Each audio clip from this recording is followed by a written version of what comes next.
এখানে লেখা আছে ভোলা ডাটা ওর টাকা চুরি করার অপরাধে পুলিশ তাকে গ্রেফতার করেছে। কি ব্যাপার তুমি? ম্যাডাম, ও আমার ভোলা চুরি করতে পারে না, আমার ভোলা চোর না। ও চুরি করেছে কিনা সেটা কোর্ট বিচার করবে, এখানে আমার কিছু বলার নেই। আপনার হাতে চুরি যা করে ভোলাকে বাঁচাতে পারবো না। আজকে যা কিছু ঘটেছে সবুজের এই সব কিছুর জন্য দায়ী হচ্ছে তুমি। তুমি ওর জীবনটা শেষ করে দিয়েছো। আমিও সবুজকে ভালোবাসি, কিন্তু শুধুমাত্র তোমার কারণে সবুজের এই অবস্থা। সবুজকে কি দিতে পারবে তুমি? দুঃখ, কষ্ট, লাঞ্ছনা ছাড়া কিছুই দিতে পারবে না।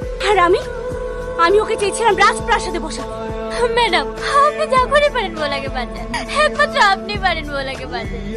আমি সবুজকে বাঁচাতে পারি, কিন্তু আমার একটা শর্ত আছে। কি শর্ত?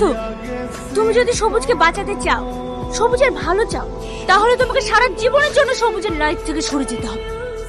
কি হলো, পারবে? কি পারো? তাহলেই আমি সবুজকে বাঁচাতে পারবো। হ্যাঁ ম্যাডাম, পারবো।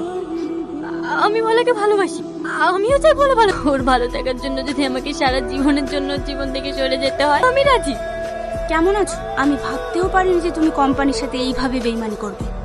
বিশ্বাস করেন ম্যাডাম, আমি এসব কিছুই করিনি, চক্রান্ত করে ফাঁসানো হয়েছে। তুমি যদি নাই জানো তাহলে ডাটা চুরি হলো কি করে? আমি তোমাকে ভালোবেসে বিশ্বাস করে কোম্পানির সমস্ত দায়িত্ব দিয়েছিলাম, আর তুমি? ম্যাডাম, একবার তো আপনি পারেন আমাকে বাঁচাতে। আপনি আমাকে একটিবার সুযোগ দিন, আমি প্রমাণ করে দেবো আমি নির্দোষ। আমি তোমাকে বাঁচাতে পারি, তোমাকে সারা জীবনের জন্য আমার হয়ে থাকতে হবে। যদি পারো, আমি ড্যাডির সঙ্গে কথা বলে দেখতে পারি। আমি জানি তুমি পারো। আসি। আমি আপনার শর্তে রাজি। Good, I love you daddy. আর কি হয়েছে? তুমি যে আমাকে সবুজকে এইভাবে পাইয়ে দেবে আমি ভাবতেই পারিনি।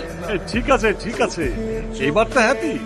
হ্যাপি মানে অনেক হ্যাপি, আমি তোমাকে বলে বোঝাতে পারবো না। আরে রকি, কেমন আছিস? ভালো।